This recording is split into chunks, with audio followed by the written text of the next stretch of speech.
ডলারের দাম ৭ টাকা বাড়ানোয় বিদ্যুৎ জ্বালানি খাতে বাড়তি চাপ তৈরি হবে বলে জানিয়েছেন প্রতিমন্ত্রী নসরুল হামিদ। বিষয়টি নিয়ে বাংলাদেশ ব্যাংকের সঙ্গে আলোচনার কথাও জানান তিনি। বিদ্যুৎ খাতে বকেয়া চাপ সামলাতে বছরে ৪ থেকে ৫ বার দাম সমন্বয় করার প্রক্রিয়া চালু করার কথাও বললেন বিদ্যুৎ ও জ্বালানি প্রতিমন্ত্রী। রিপোর্ট রিশান নাসরুল্লাহর। বিদ্যুৎ জ্বালানিতে সরকারি বেসরকারি খাতের পাওনা ৪০,০০০ কোটি টাকা ছাড়িয়েছে। টালমাটাল ডলার বাজারের কারণে লোকসানের মুখে বেসরকারি উৎপাদন।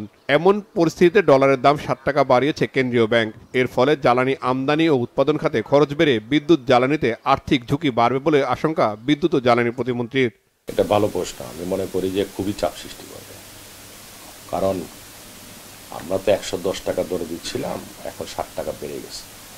যারা এখন তেল কেনার জন্য আগে এলসি করে ফেলছে ১১০ টাকার হিসাবে, তাদেরটা গিয়ে আমাদের অ্যাডজাস্ট করতে হবে ১১৭ টাকা। এটা একটা বড় জিনিস। এটা আমি বাংলাদেশ ব্যাংকের গভর্নরের সাথে কথা বলেছি, বিষয়টা সলিউশন করতে হবে, আমাদের পক্ষ থেকেও সলিউশন করতে হবে এটা।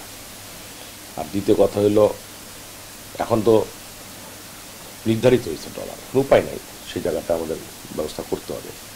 খরচ আমাদের বেশি পড়বে। অনেকে বলে যে ২০১৬-তে খরচ একরকম ছিল, এখন খরচ বেশি কেন?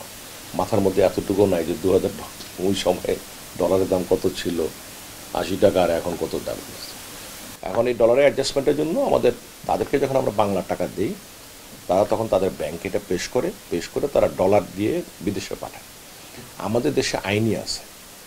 আইন হলো, যে পরিমাণ ইনভেস্টমেন্ট করবে তার সমস্ত টাকা সে রিপ্যাট্রিয়েট করতে পারবে।